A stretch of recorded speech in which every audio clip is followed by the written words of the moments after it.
Today on Let 'Em Cook, E3 is officially over for good. What does that mean for the rest of the industry? And was E3 really worth it in the first place? You know, we gotta touch on the Street Fighter 6 Outfit 3s being too damn expensive. And will Sonic Fox ever get their money? Smell that? Smell that? We cooking! Let's cook! Alright. Yeah. Come on. Yeah. I'm thinking about the good times. Alright. Hey, welcome to Let 'Em Cook. My name is Zed Tabani. I'm saying Cola. And I'm Luby. Hey, we've had an insane week with everything that's been going on in the FGC and in gaming and everywhere, honestly. We have a lot to talk about today, but quick announcement before we go forward. We're going to actually be transferring this show to another channel, to the main Zed Tabani channel, very, very, very soon. So you're going to get to see the great, amazing face of Saint Cola and the giant visage of Lumi. Lumi's 6 feet tall. I don't know if you've ever seen him in person, but he looks, you know that poster with Attack on Titan with the guy that's Lumi just in real life, just in general. Okay. But we're going to be transferring this whole podcast to the main Zed Tabani channel so you guys can catch it there. And we're going to turn this into a Clips channel. It'll still be fun. It'll be a good time. Y'all excited? How's your week been? Week's been pretty good. I'm actually gearing up to go out to DreamHack Atlanta, do some work out there for commentary, and at the same time, do some work in the morning for Street Fighter League, the Japan playoffs. There's a lot of stuff going on for Street Fighters in general. Yeah, my week's been solid, super busy because of the holidays in general, just running around, errands almost every day. But yeah, just gearing up for a solid holiday month, as well as fighting games. I'm revving up for a pretty fire monthly later this month, so... There's a lot of good business going on in fighting games, but listen, we have a lot to talk about today. So let's just jump into the first bit of news that we have. And this broke literally just a couple of hours ago. E3 is officially dead. The grave is there. The dirt has been dug. It's been coming up for a long fucking day. Yes, I'm doing this all the time. You don't need to make fun of me, okay? It's my Philip DeFranco pose, but animated, okay? All right? But we've been talking about the death of E3 for a while now. It's been kind of rumored since the show's been canceled so many times, since more publishers have been doing their own kind of showcases, and today it was officially confirmed by the ESA with the president of the ESA saying something along the lines of but I have hope for the industry. We'll try to do something new with their showcases, as he tried to hide his tears from behind whatever pile of money that he has. But this is still a seismic deal, even though E3 had been losing a lot of steam over the last few years. Lumi, Cola, what are your guys' thoughts? The death of an institution as E3, is it a big deal, or is it just kind of did it really matter anyway? This is a huge deal.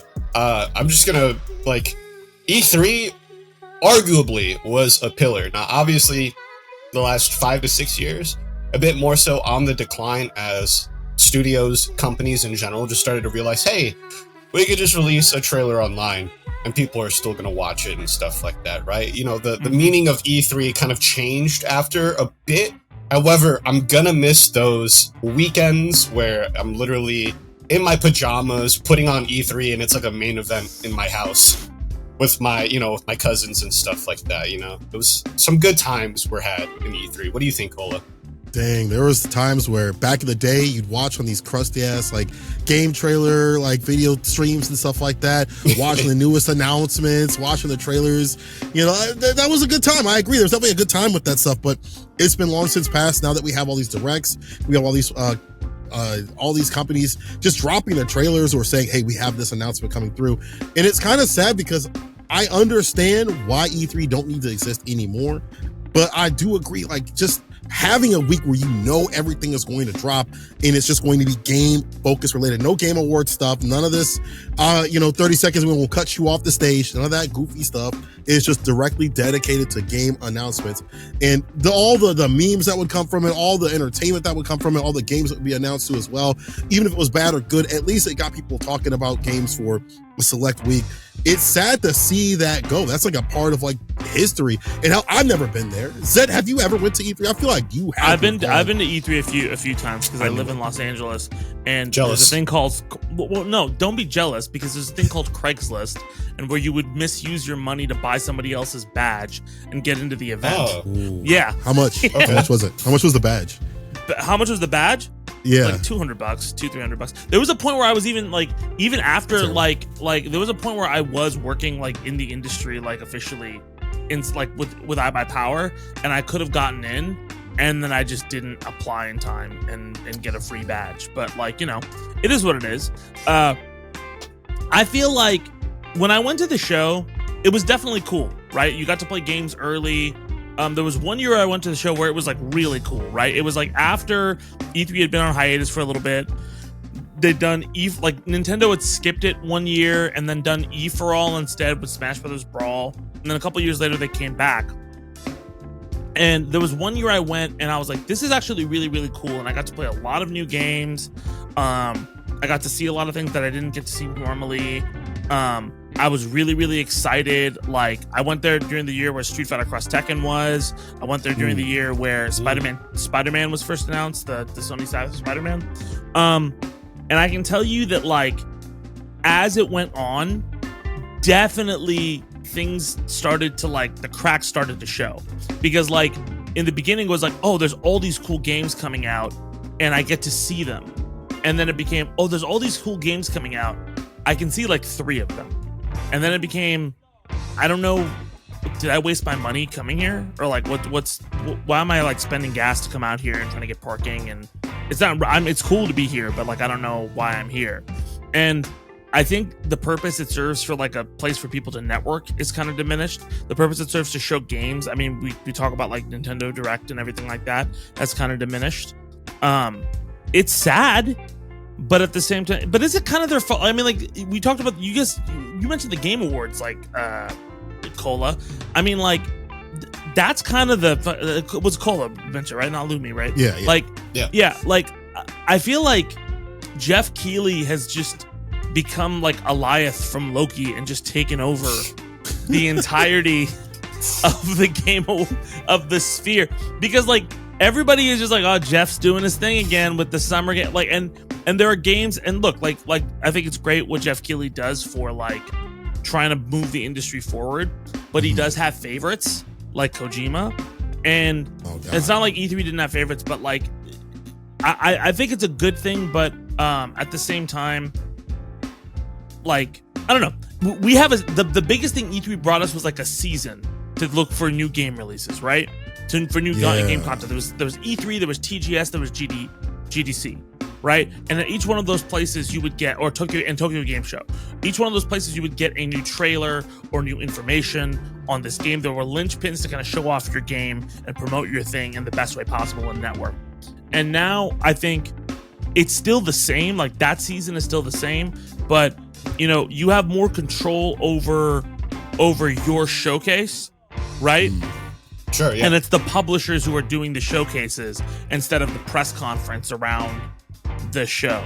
And the one downside to it is that I think people aren't talking about is that if you're an indie game and you want people to try out your indie game, not that like you want people to see your indie game exist, but you want them to try out your indie game, which helps really move indie games forward and really gets them good press, good write-ups, like you should be paying attention to this.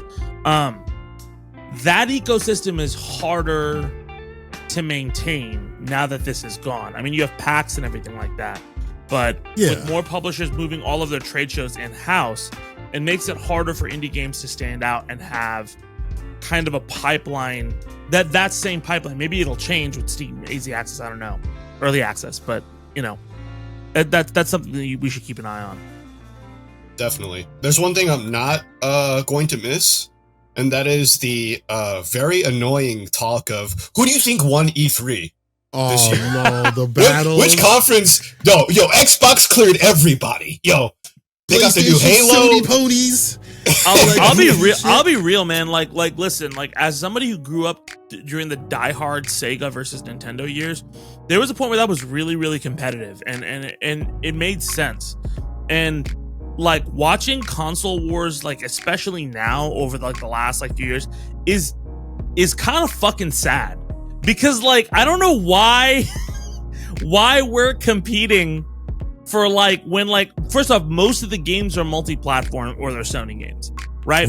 And now that we're gonna have console exclusives, of course, right? But I think we're not like, you know, the world was not better when Sega lost the ability to make consoles, because we lost a lot of really great, like, now look how many people were excited at Jet Set Radio and everything for being announced at the Game Awards, right? Oh yeah. You know, like all of those games kind of moved to the background, you know, because they didn't have a dedicated team or the financials to be able to support these really brilliant big ideas because their console failed, right? And you know, like games like Halo, which were huge mainstays, and games like Gears of War, which were huge mainstays, and other Microsoft stuff that they were kind of working on that were like big linchpins for them, kind of faded to the background when the Xbox really did not take off as much. And Rare has Sea of Thieves, but it didn't really take off as much. So like, I feel like, well, Sea of Thieves is doing well, but Killer Instinct didn't do as well as it should have, and it's a fucking awesome game. Should have had another game. Yes. Yeah, dude, like it's like, I don't think it's a good thing. Console wars are great, but we're past the console World War II.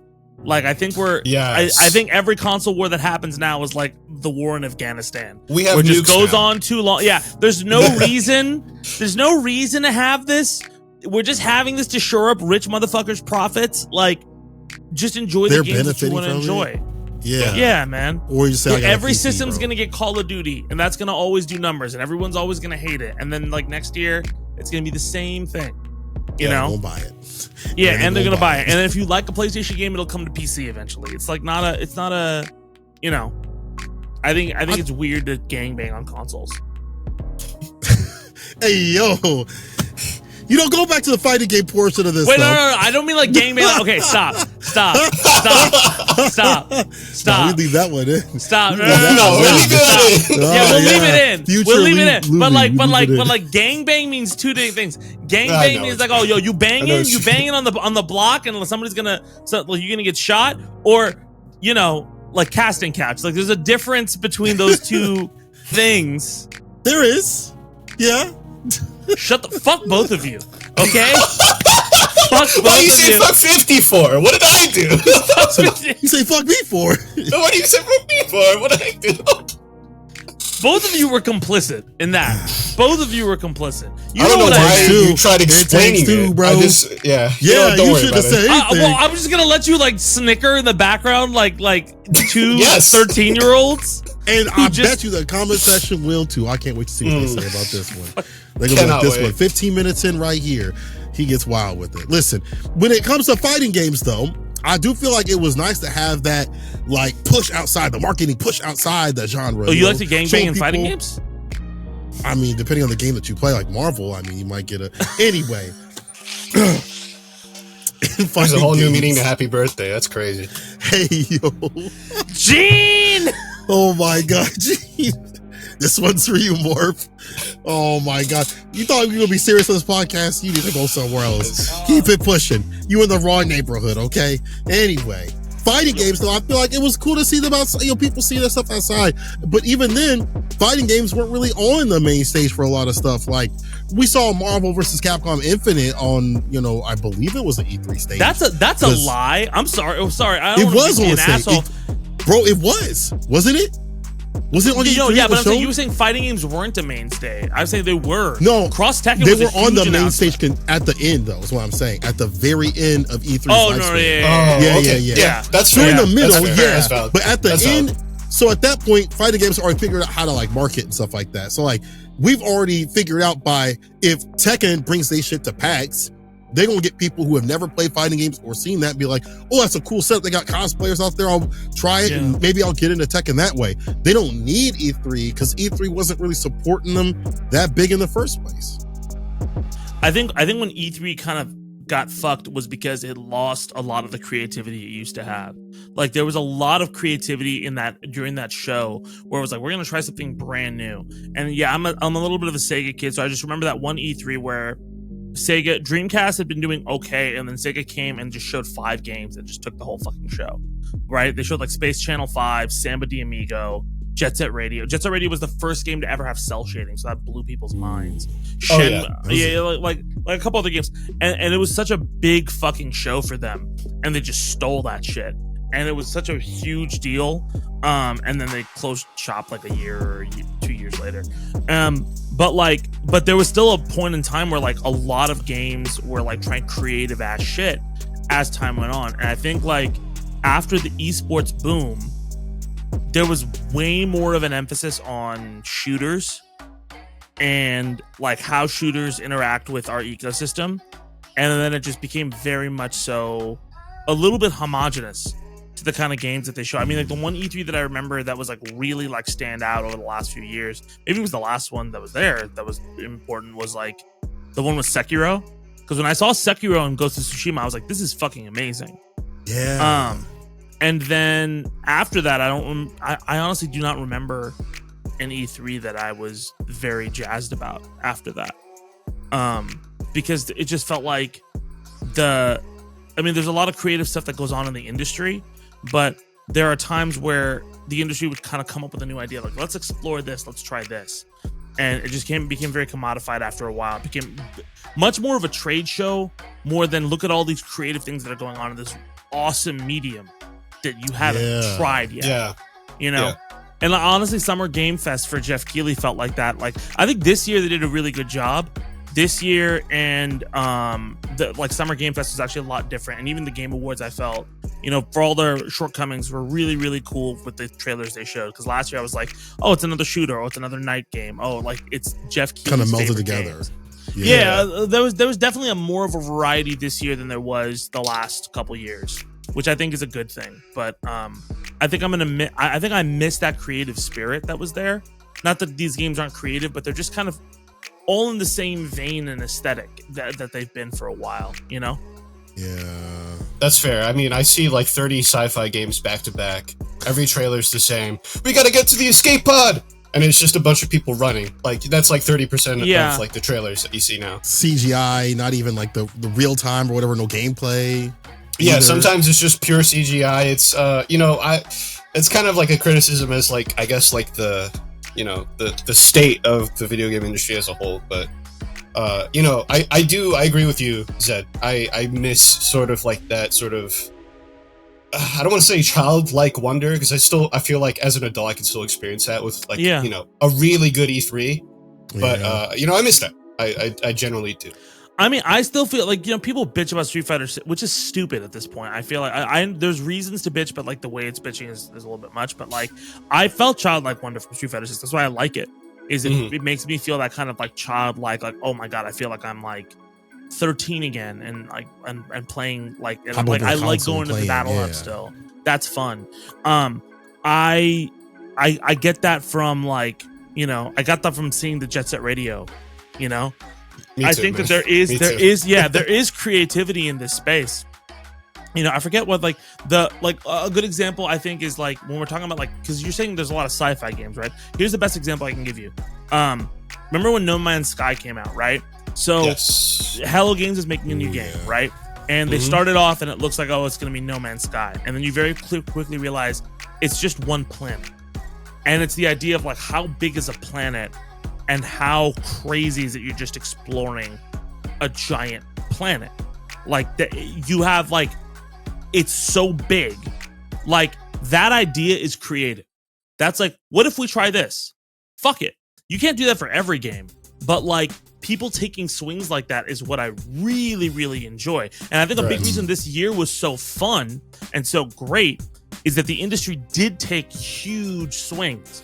Like Baldur's Gate 3 was a swing. Tears of the Kingdom, when you play it, is a swing. Street Fighter 6 is a swing, right?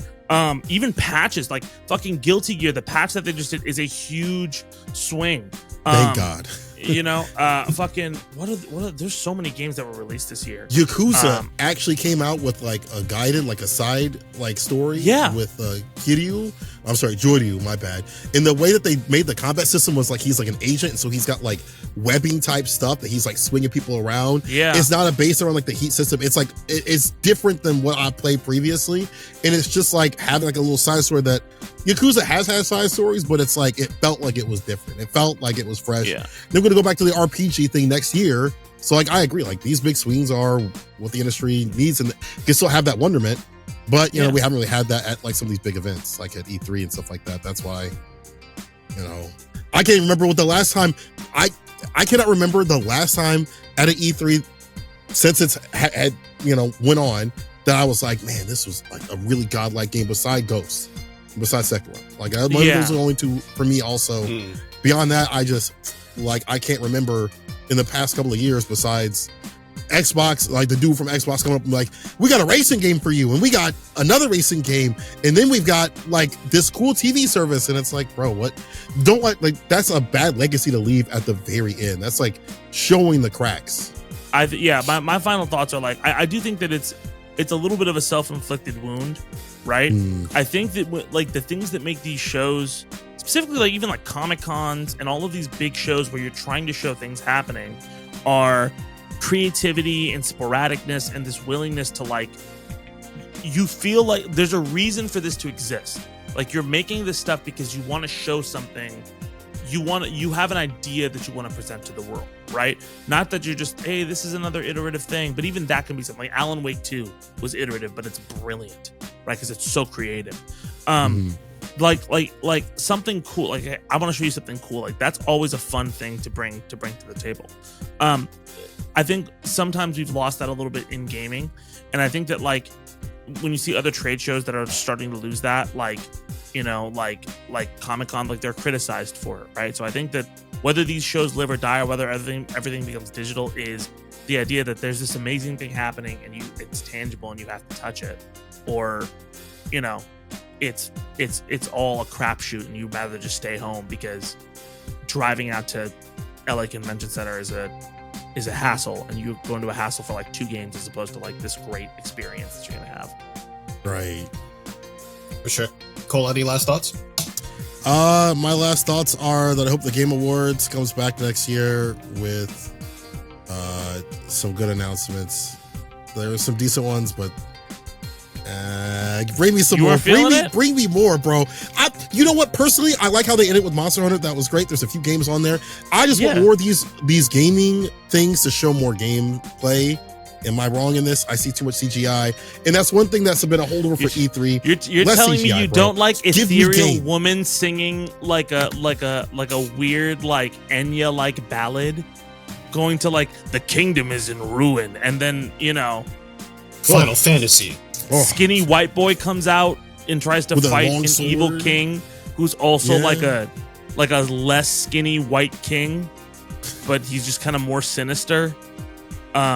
Or it's that, but in sci-fi. You're telling me that's not appealing to you? At least show me the game. Put me in the game. I want to see something happen in the game, because when the game comes out, it barely ever looks like that. But anyway, that's a different topic. That's true. That's a good point.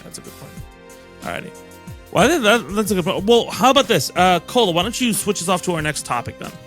Okay, so of course Twitter is the land of drama, and unfortunately, there's been more drama this time with Sonic Fox and Nobi. So Waka Flocka and Sonic Fox played. They had their exhibition a couple of months ago, and I guess there was a set rate that's supposed to be paid, and it wasn't paid in full to Sonic Fox. And Sonic Fox, looking for their money, went to Nobi. Is like, hey man, Nobi is the handler for Waka Flocka for these events. It's like, hey man, where my money at?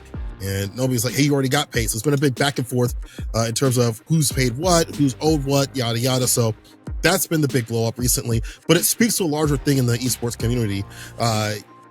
Payment just in general, or being paid for these gigs and things like that, and contracts and stuff, and how great a lot of this stuff is. What's your take, Zed? You deal with this a lot as a freelancer.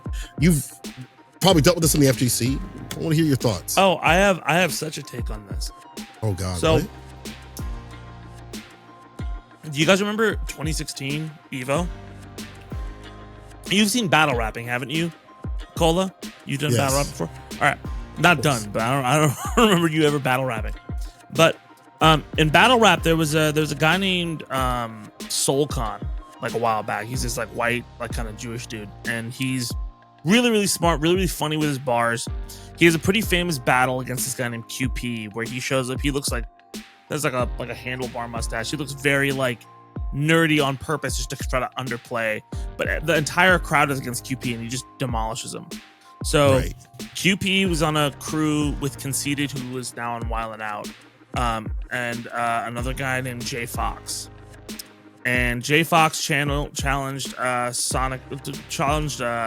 Soulcon to a battle and got obliterated. Like it was so embarrassing. Obliterated. He was just a laughing stock from that point on. And then that was the end of that. And so Soulcon wanted to be a legendary battle rapper and come in and out of the scene, and yeah. Right. Well, in 2016, I came back to EVO for a little bit because I was like, all right, I want to meet people and say hi to everybody. I'm in Berkeley right now, but whatever. And I run into Snake Eyes, and then this guy comes up to Snake Eyes with this like player. He's like, oh hey man, this is player I'm managing, and he's doing it. And I'm like, you're Jay Fox from the Soulcon battle. He's like, yeah, I don't really do that anymore. And he was just really, really interested in trying to do business with Snake Eyes. And I say this because of this. There's a lot of hip hop promoters. I'm not saying Jay Fox specifically is this, but like there's a lot of other hip hop promoters from that life who are like, hey, this is a business, we got to make this work, blah, blah, blah, because that world is like that. Who see esports as, hey, you make money off this. That's cool. There's a lot of play. Like it's technically the same business model. You're trying to boost up a personality and manage them and get them events and try to get sponsorships off their personality. It's the same thing with hip hop and music. And they see it, and a lot of them are completely full of shit and did pay to play shows and did stuff to rip other motherfuckers off. And that's fucking Nobi. 100%. And I'm not even gonna front. Like I know, like, I'll be very real. I know very little about this guy, but that is like a fucking textbook. I know like 15 people who would do that. I know 15 people tomorrow who would do that shit. I know people who've done that to me, but just in music. That shit happens all the fucking time. And it's the same playbook. It's throw a big event, get sponsors, do this big thing, right? Like, get people, just talk. The event happens. It goes decently well. And then, where's the money? Oh man, we didn't make it. Oh, it's fine. Like, it's you're promised things up front. You're not even given, like, if you promise things up front, you're saying, like, hey, it may not pan through. That's different. But you're promised, like, it will 100% pan through. We have the money. Here, let me show you. Let me fan out the money for you. And then as soon as it's gone, fuck, it's gone. Like, there's no accountability for that. This guy gets off because he made all of these networking relationships. Like, oh, I can throw an event. Look at me. I can plan an event. You give me money and I can build this thing out. But everybody involved in that event gets fucked completely. Right? Damn. Maybe Waka got like a little bit because he doesn't want to piss Waka off, but anybody he doesn't want to piss, he could piss off and say fuck off to, he did. John Nelson did the same shit to Level Up and everybody else. John Nelson did the same shit with Tournament Legacy, like back in the early 2000s with the fighting game community. This has happened so many fucking times with the fighting game community where people have thrown events, promised money, gotten big players out there, and players have gotten stiff for the bill. Has happened really, really early on. And that happened when there's a lot of publicity around it. People want to jump into this new emerging space, and they listen to all of the hustle culture podcasts and everything like that. But they themselves as an entrepreneur aren't great. Like, it's just specifically event promoters like this. Like I'm like, it's a very specific type of event promoter who's like, if it feels like a party, that's all that matters because people will keep coming back. But the fact of the matter is that, like, that's not a sustainable business model. And most of those guys are still doing event promotion 10 years later and acting like they're making big fucking stacks and they're still doing shady ass events, and eventually they get a really bad reputation and they get bottomed the fuck out. Like, I know so many people like that. Like, I had to pay to play shows before. That's a fucking huge grift where you gotta pay like $300 to play a show, and they'll give you 50% of the door fee if you and you get like a 5 minutes. It's such a fucking dog shit thing that they try to fuck musicians out of money with. Yeah, man, it's a huge grift. But my insight on it is there's a lot of motherfuckers who are trying to make money off of esports specifically. They see Mortal Kombat as a big game. People knew that Waka was trying to do it. This guy, though, I will bet you at some point in his past, he's done event promotion, and that's what fucking happened. Dang, right? Man said event promotion like it's man, derogatory. I'm mad, dude. Like no, because I know so many fucking people. Like, yeah, bro. Like, how? I don't understand. Also, how people are against Sonic Fox here. Like, that's so fucking stupid, mother. Like, look, Sonic is a little like is wild and will talk some shit. That's fine. He's a little socially awkward in person. That's fine, right? I understand if you have like beefs with those things, but this is not like this is not the same thing. Just because you have a beef, like, this is somebody ripping somebody else off, and that person ripping somebody else off will rip you off too if he gets away with it. It's just what happens. John Nelson did that shit for fucking years. Man, it's a lot of pocket watching too.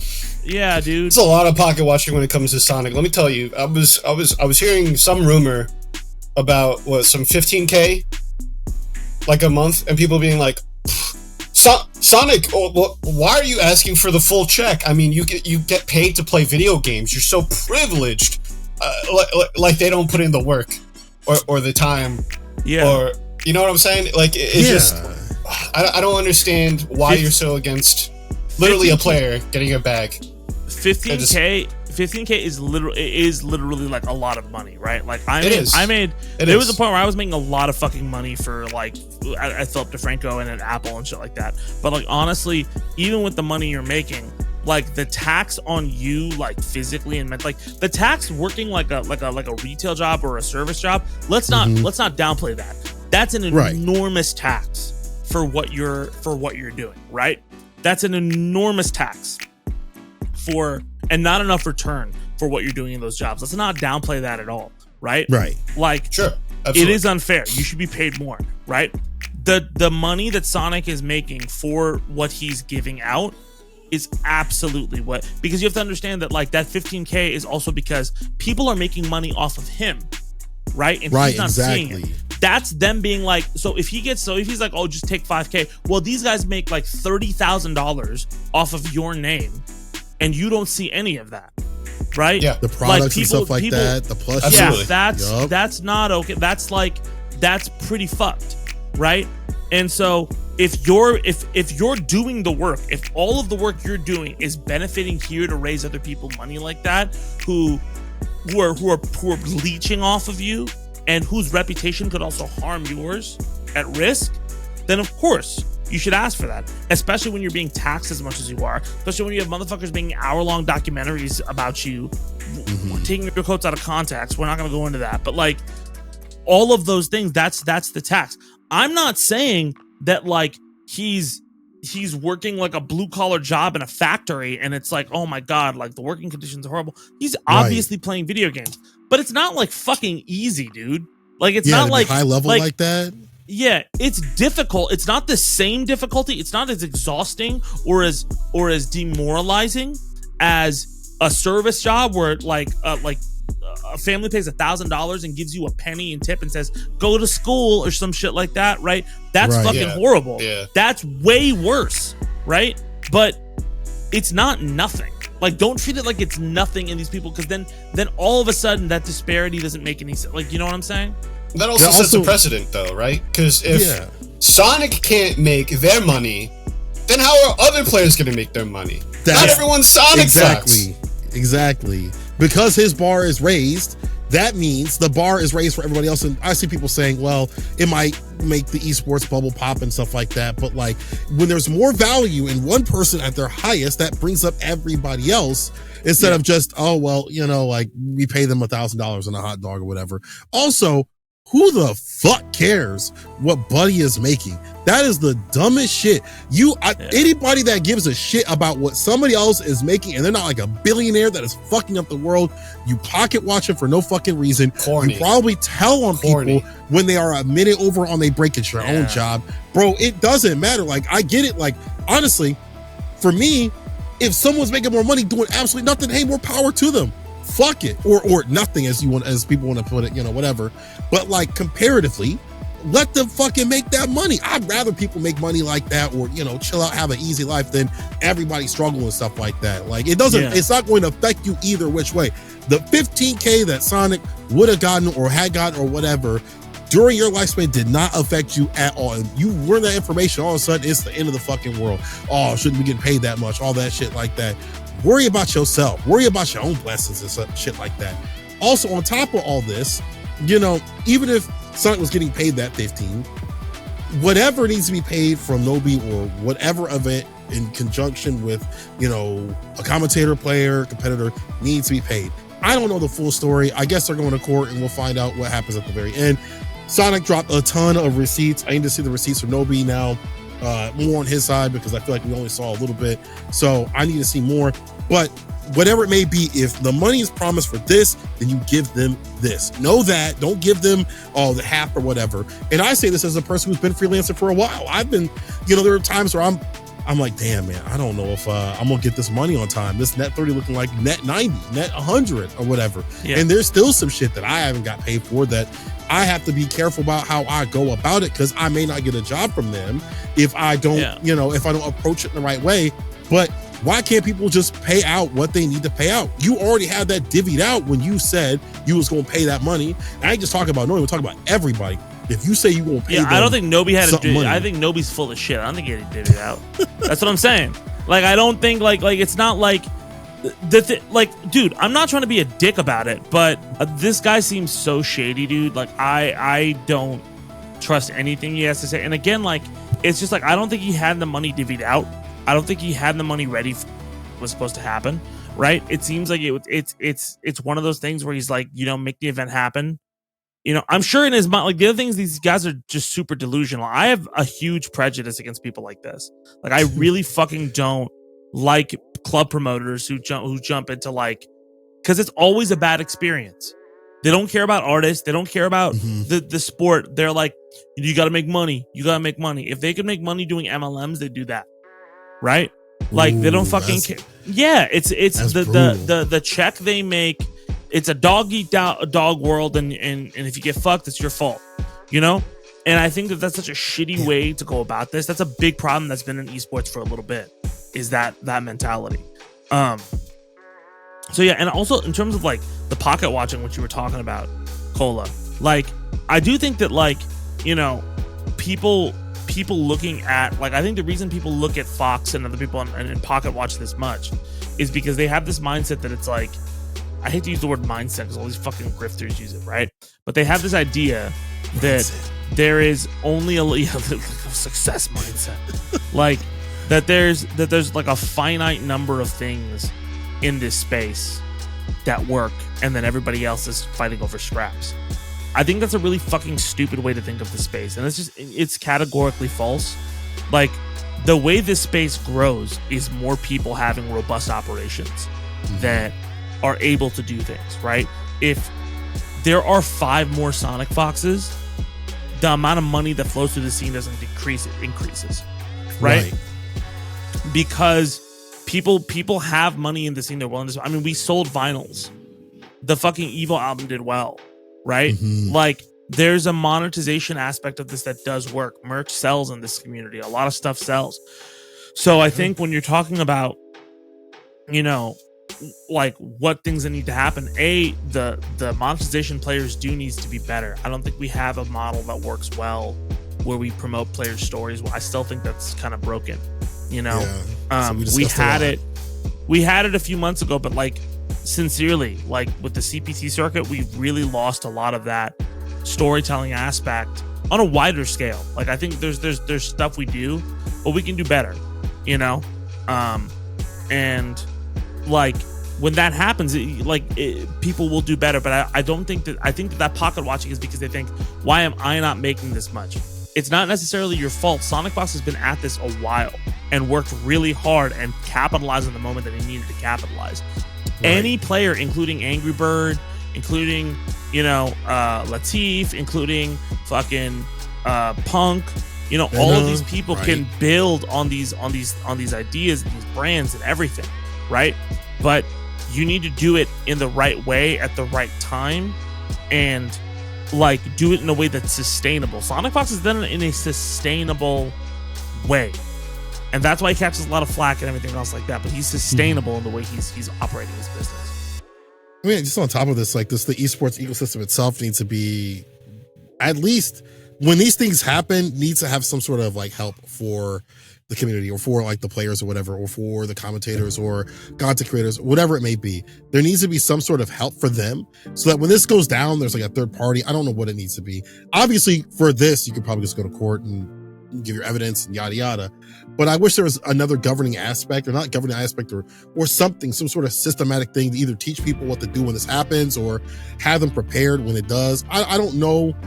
Maybe actually preparation could be good enough, in terms of hey, this is what you should do. You should have a lawyer draw this up or whatever for your contracts. Have someone look it over, or have more information out there just in general, because I feel like I see this too often, where a player will literally be like, man, I got screwed over. I should have been owed this, this, and this. I was owed a PlayStation 5 and stuff like that. Did you read the contract? What contract? The lack of information, lack of knowledge. Yeah. I think those are problematic things in this community. So when these things do happen, that there is a way for them to either fight back or get their money, or settle it as well as they should. That I think that's also a big issue, is that we're not used to that kind of stuff. We just kind of get cooked, and we're just well, it's a blow up on Twitter, and then that's where it ends.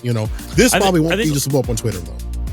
I think though, also when we're talking about I'm still really interested in that idea of people fucking focusing on Fox's money, because athletes, bro, people talk a lot about how athletes make so much fucking money, oh my god, LeBron James is making millions and millions of dollars, which true he is. Also, athletes are destroying their bodies over 10 years. CTE Motherfuckers get broke very quickly because they're not taught basic financial skills that you learn from 20 to 30, right? They sacrifice those years. All of those years are in the limelight, so they don't have any privacy for some of the prime years of their life. They are consistently just blowing their bodies out until they're 35 and they can't move anymore, and then all of a sudden they have all of these health-related issues years afterwards, and they don't have any more money coming in. Right. Majority of them don't. If you're one of 4 superstars, great. But a majority of NBA athletes do not have that, right? And then on top of that, right, like football, CTE. Do you know how many fucking people, look at all of the other sports with CTE. There's so many other sports with CTE. Boxers, you know how many fucking boxers are broke or have severe brain damage? Or dog. owe people a lot of money. I'm not saying look, you're not getting CTE from fighting games, right? Of course not. No, that's not what we're saying. Right. But there are other sacrifices that you make for this job. Every job has sacrifices that you make that are significant. To act like one job just has no sacrifice whatsoever, even jobs from rich assholes who we dislike, right? There are sacrifices those rich assholes make. They're still rich assholes, but there's sacrifices they make that are that can't be discounted. Right? Because if you're in that position, you're going to complain too, right? There's sometimes where it's okay, chill. But the point of the matter is that there are significant sacrifices you make as a public figure that you don't make as a private figure, right? Mm-hmm. And those sacrifices are a lot bigger than just people coming up to you. You may think that that's okay, but it's different when the people coming up to you want to fight you. Or feel like they wanna con you or rob you, right? Right. Or feel like if you don't interact with me right now, I'm gonna be like or obsessed with you and are stalking you, right? All of those, like even with a small amount of, dude, there were people at Evo. I was not like this was the first Evo where I got like recognized. Like I got recognized before, but I got recognized a lot at this last Evo. And there were some people who were super kind, really wonderful, who walked up to me. And there were some people who were just talking a long time, and it was really nerve-wracking. And there are some people who were kind of assholes and were like really fucking like a little aggressive, right? And so like, you know, it comes with all of that, and it's a little scary. So I think, you know, like if you're walking out and you feel like somebody's gonna deck you just because you're wearing a fucking fox mask, that's a fox furry mask, somebody's gonna come up and beat the shit out of you or jump you in an alley. Yeah, I think getting an extra $2,000 for just showing up somewhere is allowed when you're like, it's either this or my life, you know? Like, right. And you think that's a ridiculous thing. It's real. It's fucking real, dude. Like, I want to add to that too. I think the sports analogy was quite great. I really like also the music analogy in particular. A lot of the people that we're talking about relatively are pretty young. Yeah. When they're getting thrown this money. Sonic's been doing this ever since they're like quite literally a child. How old is Sonic? Sonic is like late 20s, mid 20s, I think. Yeah, dude, that's young as fuck, dude. That's still young. Yeah, that's you're not very, very young. Yeah, so like to shove a whole bunch of paperwork at a young kid. I mean, you've seen this with like rappers, musicians all the time, where like they just get screwed by a label or something like that. Like, it's very easy to confuse young people. And when young people are focused on, I gotta be the best at this game, right? I'll just sign the paper, whatever. Oh, I want to be the best rapper. I want to be, you know, whatever it is. I'll just sign the paper. You know, you're gonna see that get out of the way naturally.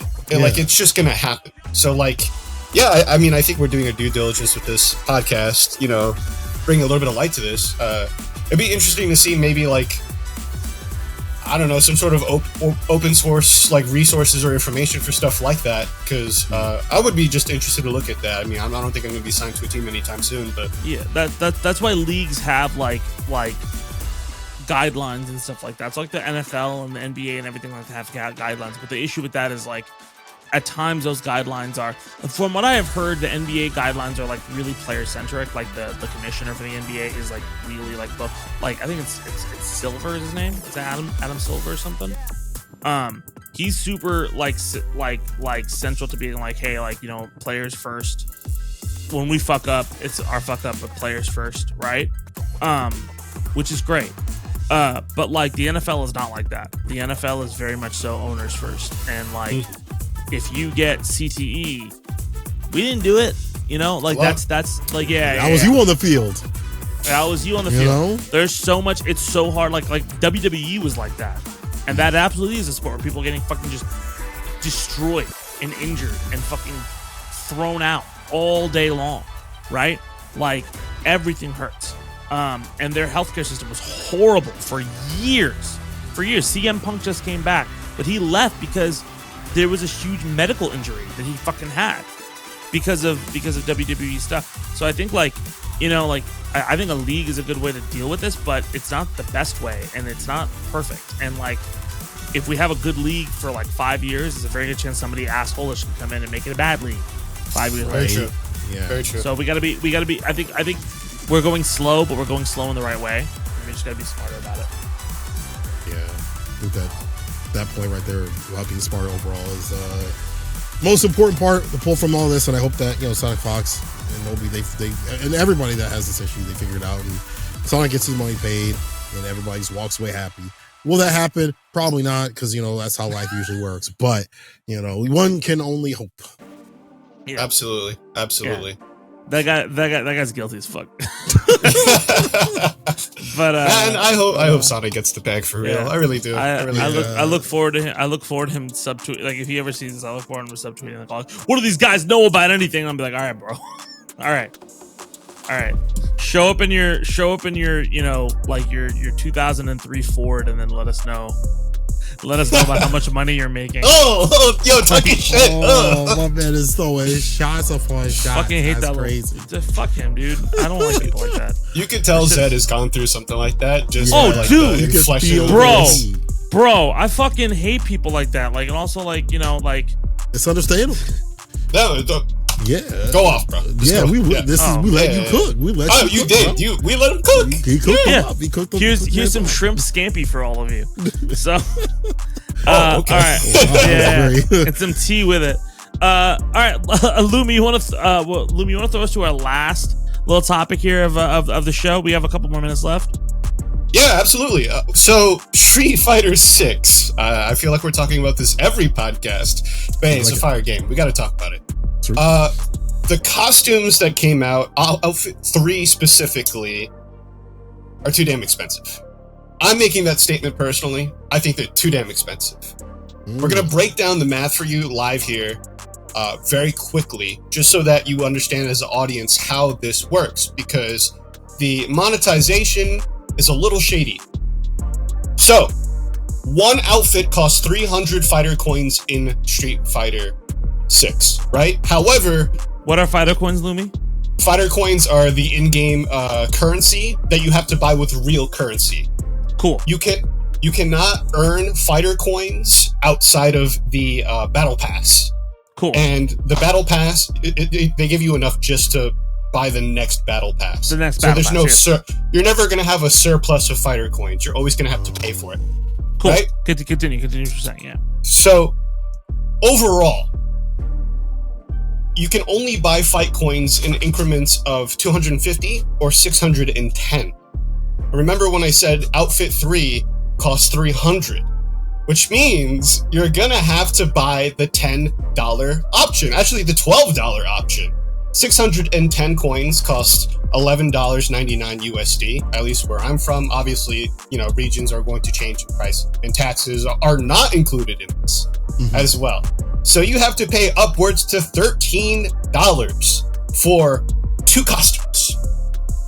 2 Outfit 3 costumes. So $6.50 for like a single costume, but you have to get it in that pack though.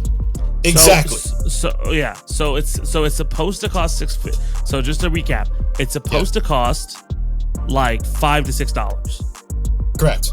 It's supposed to cost that, but in order to like have the premium currency to pay that $6, you have to pay $12. There's no option where you can just get $6 in currency. So you have to get 12 in order to buy 1. That's kind of fucking scummy, dude. Yeah, it's rough. I'm gonna open up the floor now. Yeah.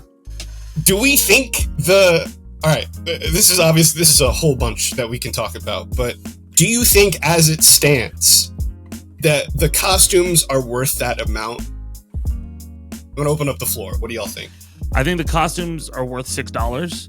I don't think they're I agree worth with that. the monetization strategy that they're doing. Like, that's stupid. I think we're all on the same page then. Yeah, there's no reason you cannot make money. It's a very like Japanese way of thinking, not to like, just specifically in the way the business operates out there, where because like the US has the similar issues. Like there are games like this, like EA, this is all over EA, like loot boxes and shit, right? Where Fighting games like that too. Yeah, where like they will lock you into having to buy this because they don't trust that you'll want to buy it outside of that, right? And all I have to say is that there's a game called Marvel Snap, which just gives you a ton of shit. Just like, if you don't know Marvel Snap, it's Marvel's little card game. And all these card games come up and fail because like Blizzard has been ruling it, or Magic the Gathering has been ruling it, and Marvel Snap just took everybody's money because they're like, hey, it's $10 for this battle pass, and you're just gonna get a bunch of shit that's way more than you're paying for anywhere else. But here's all these other ways you can get extra credits, extra things that you can premium currency and stuff like that. Here's all these other ways you can get those things. Right. But sometimes it's a ripoff, sometimes it's a good deal. It just depends. But this $10 is always consistent, and it's effectively a subscription. Capcom could have very easily done that. They could have very easily done that. I bought a Ryu costume, which is maybe I'm the problem, but like, but I think the bigger problem is that like, first off, it's not going to sell well. Like, not nearly as well. It's not going to be a consistent long-term sale. I think it's just bad, dude. What do you think, Cola? I think honestly, excuse me. I think honestly, when it comes to this, like, I don't mind $6 for that costume. Like, the costumes are they're good costumes. Yeah. You know, maybe people don't like hands. I think it's a good trolley costume, to be honest. But I like the costume. I think they're great. $6 is great. Having to buy these increments, I think is endemic of what had happened previously with Street Fighter V, where we had the fight coins, and they went so far you could theoretically buy most of your stuff at the beginning of the season, not as things went on, by playing the game and doing their dailies and stuff like that and playing a lot. That it kind of got to the point where I don't know. It feels like they and many other companies don't know what to do when it comes to having in-game currency translate to things outside or for products outside. Because it's like, if I make you pay this amount and you can earn it, do I, as you said, trust that you're going to actually buy other things later on? Honestly, in my opinion, for all of this, they could still, to make this more profitable, make packs. Just give me a pack so I can just buy it, or just let me buy the costumes in increments or whatever. You know, like, forget all the coins and stuff like that. I understand maybe they don't know what to do with the coin system. I feel like every fighting game that does the coin system and stuff like that it gets shaky as the seasons go on, or even at the beginning. Just give me a pack to buy. I'll buy the pack. You put that sucker up for $30, I'm laying it down. The TOs too as well. Don't buy that sucker. I think that's a consistent criticism. Like a $30 pack is how it was offered constantly for all these other games, and now I will buy that in a second. Yeah, and I mean, like, I'm sure that money is, like, again, the $6 is not the issue. The issue is the way the monetization, the path to buying that $6 costume is the issue. And the other thing is the fact that there's no pack that you could buy everything at once, because then it becomes an insane price to pay and double down on. I understand if you want to make this the premium, like, the premium thing that you're selling, like, this is the premium that you want, right? Like, if this is a premium item all of a sudden, like, some people are going to get mad that I feel that way. That's fine, because that happens all the time in games, and people don't bat an eye sometimes. People will switch that up. I don't think Capcom did a good job of explaining that to people, but it's fine, right? I think the issue comes into play when you're locking people into that percent. Like, let them make the leap. When you lock people in, why the fuck do I want to play along? You know, like, I don't want to be like locked into, like, it's like buying batteries for something, right? At a certain point, sometimes people will be like, I don't want to fucking buy batteries for this anymore, and that thing's just gonna rot on the shelf. You know, like, costumes kept Street Fighter V alive. You're gonna make me buy batteries every time I want a new costume for a character? It's fucking whack. This is really bad. I think this is, like, arguably like a slap in the face. I'm very angry about this because, like, going back to what you said, right, Zed? Like, if you want, they know that the customer base wants these outfits over anything else. Any avatar thing, any stickers, any, like, little, like, wallpapers on your little iPhone that you have in the game. They obviously know this, right? They have to. They know. And the reason why is because they're charging these exorbitant prices. Instead of saying, hey, you can buy your Ryu costume and you don't have to buy an extra costume for you know, whatever. They just want to get this feels like they want to get an extra buck out of you and would rather alienate you than create a sort of customer relationship. I will push back on that a little bit. I think there's a difference between somebody being like, I think EA is like, fuck these people, they're gonna pay, right? Sure. I think Capcom is like, well, this is how you do business. That's different. Sure. Because that's just in general how, like, I'll just be very honest, that's just in general how, like, a lot of Japanese business works, where it's like, this is just how things work. It's fine. Like, if you work with Shueisha or Jump, they're like, this is how things work. Deal with it. But it's like, okay, but this is outdated. But that's how it works. To compound this, I think on top of this, though, you say it's just Japanese companies, but I think, you know, some of the U.S. companies are pretty bad. I think it's just endemic of actually fighting games not understanding how to just give costumes or have like a system for that, or monetize. I think fighting games just don't know how to do it right, because you see MK, some games do, and some people are like, well, these games do for free and stuff like that. But MK is like WB, dude. Like that's 100% like that's you got. But do you think that it's NetherRealm specifically who's pushing that? I don't think it's NetherRealms. No, of course not. Like no, it's definitely not NetherRealms, because like NetherRealms, I don't think they would go that far as to, because MK I think arguably has the worst when it comes to any of this stuff. But and I don't even think it's on fighting games in general, because it's like Diablo 4 also had this fucking bullshit monetization. Yeah, I play that game right now. $30 for a fucking set. Now that is, that's see. I think what fighting games are doing is like, we don't know how to do this the right way. We just try to figure it out, and it's not happening. For Diablo, that's like malicious. That is like, I'm in your pockets right now, and I'm staring you right in the eyes. Like, I'm gonna get this money. Also, like, I don't want to be a dick, because I like Street Fighter 6, but like, I just want to be very clear. How ironic is it that the biggest issue with the Street Fighter 6 like monetization is a weird like menu system problem, where like you have to buy a currency, but you have to buy 2 of that currency. Like, it's the most confusing system to get to point B. Like with the menu, like I don't know if like, I feel like the Street Fighter 6 menu is like getting lost in a Walmart, because you don't know where the fuck anything is, and you have to go like it's like playing a scavenger hunt to find your favorite like feature.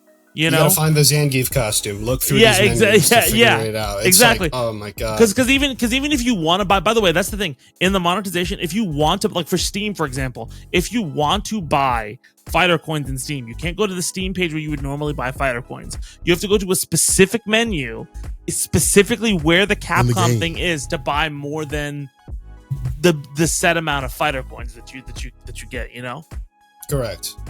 Yeah, I feel like what they this is just a personal opinion for me. I feel like the monetization is a very huge miss on Street Fighter, but I think they can.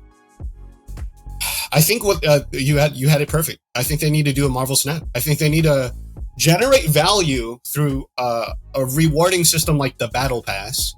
What if at the end of the Battle Pass you got an outfit 3?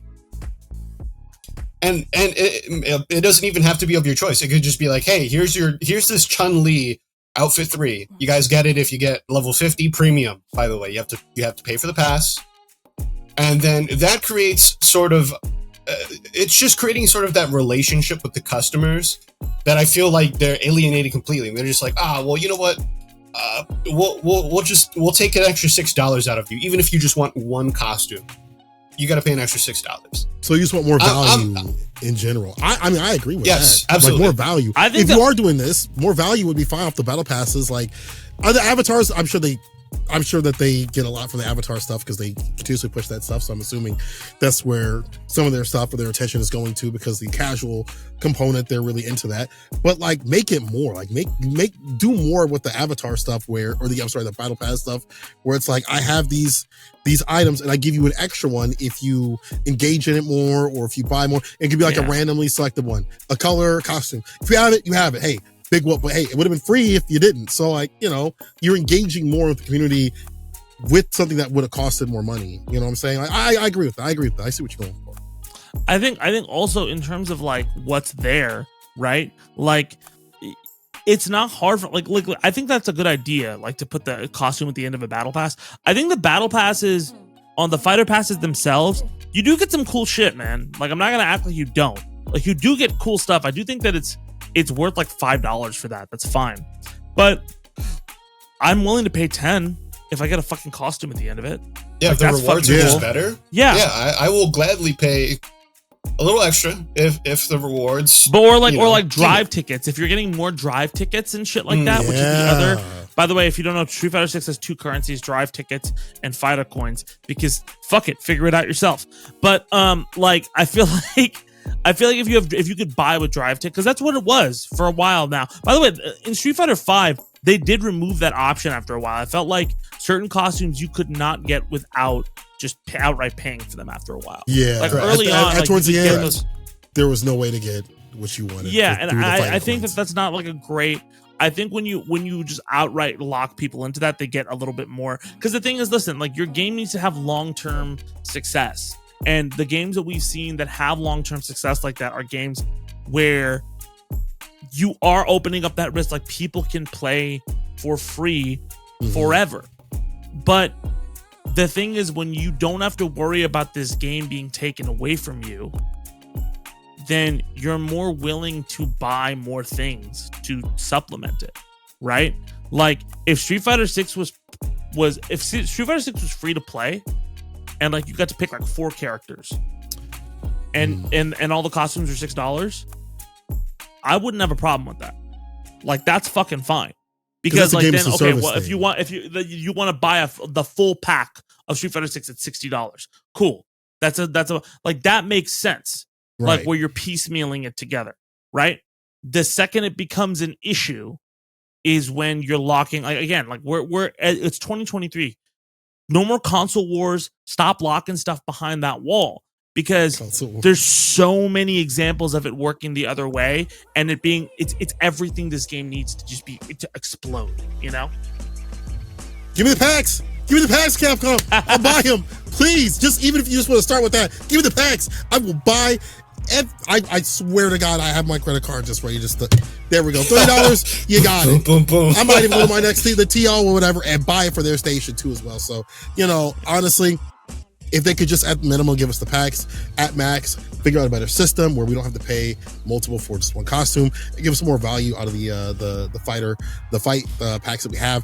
With the costume at the end, that could also help too as well. But if they just want to start, give me the packs. Let me buy them separately. People will pay for them. We've seen people play with them on their streams and things like that. TNS, people have even the kid costume that most people don't like. People still playing it. Like Daigo, the costumes are great. The costumes are awesome. People will buy them. But I think the issue is that, but people don't understand, like, it's not going to be explosive with the how niche the genre. And like, you have to keep in mind, like, I think it's very clear that they're trying to test this out for the first year and see how it does. Like, Street Fighter 5, they made changes. They'll make changes. They don't want to I'm sure they piss will. off the community. For sure. For all of the missteps Capcom makes, and they make a lot of missteps, you do see them try to do things. I mean, even with Monster Hunter, even with other series, they do listen, because they're like, we have to figure our shit out, you know? Right. So here's to hoping that we get packs, because that'll solve so many issues. Really? Yeah, man, I'm sure we will. It's stuff like this where, sometimes you got to scream on top of the mountain to really, like, get someone's attention, you know? And it's never with malice. It's always just with, like, hey, I just really want this to be the best product it can be. Yeah. Yeah, I think the other issue is, like, well, we can get into it another time, but I think the other issue is when people start to craft conspiracy theories. Companies, here's the issue. Like, it would be great if we could call companies out, but, like, companies are also, you can call them out, but there are a lot of bad faith actors in corporate. Like, a lot of times when a bad decision happens, it's like 2 people out of like 10, and the other 8 are just like, why the fuck is this happening? Okay, all right, cool.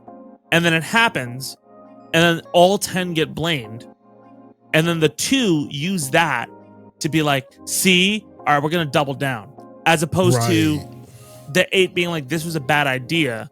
Like if you just call out what the problem was, as opposed to label everything, then the 8 are like, bro, like, come on, right? Because then you label who had the idea as the problem. It's these 2 executives, rather than it's the whole company. All right, we're gonna fire these 8 and keep these 2, because that's a lot of times what happens. Or also figuring like the intent too as well, of like, is this like intentionally, to be a dickhead, or they just, hey, maybe they just don't know, they don't understand for any company, that's why we have the feedback. That's why on Twitter it's been as it has been people pushing back on it. So I'm sure we'll see a change soon. Think about every time you get upset when somebody just says something bad about you, because everybody's sensitive, man. Like, people act like, oh, you're not logical. You're all sensitive, right? Like, have human beings. Yeah, bro. Don't get a text back from your friend and see how upset you get for left on red, or left on red, yeah. Anyway, but hey, man, it was a pretty good episode. I think we had a lot of really good things to say. I think so too. Yeah. Any final thoughts, Cola, Lumi? All right, give me costume packs. I can't wait for Tekken. Street Fighter is sick. Play fighting games. What Cola said. You pointed to the wrong direction, by the way, Lumi. But everything Cola said, I think we have a lot of really. I think it's been a good year for fighting games. I think we're going to close it out well, and don't listen to people who want to give you money but are secretly event promoters because they're assholes. So, yeah. Spin. Anyway, like I said, guys, we're going to be moving this podcast to the main Zed Tabani channel. So enjoy this while you have it. And this is going to turn into a clips channel. So go over there, go subscribe there. But anyway, my name is Zed Tabani. I'm Saint Cola. And I'm Lumi. And we'll see y'all soon.